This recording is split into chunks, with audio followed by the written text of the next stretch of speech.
এই ছোট্ট একটা জীবনে কতই না অভিযোগ, কতই না দুঃখ, কষ্ট। হ্যাঁ ভিউয়ার্স, আজকে আমি আপনাদের সাথে শেয়ার করতে যাচ্ছি আমার কষ্টের ফল।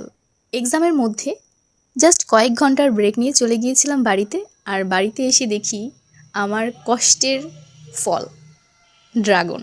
এটাকে কষ্টের ফল বলার একটাই কারণ, সেটা হচ্ছে তিল তিল করে একটু একটু মাটি ছাদের উপরে এনে তারপরে এই গাছগুলো আমি লাগিয়েছিলাম 1 বছর আগে।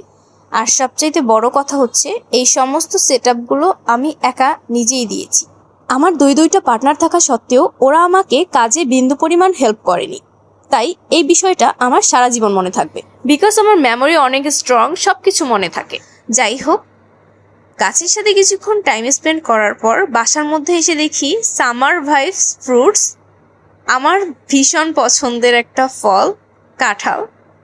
অ্যান্ড সামার সিজনটাকে আমি এই জন্যই সবচেয়ে বেশি পছন্দ করি, এই ফলটার জন্য, অ্যান্ড স্পেশালি কাঁঠাল এবং আমের জন্য। আর এটা ছিল কাঁচা মিঠা আম, আর এই কাঁচা মিঠা আম খেতে অনেক বেশি মজার। So finally I can say I love summer season.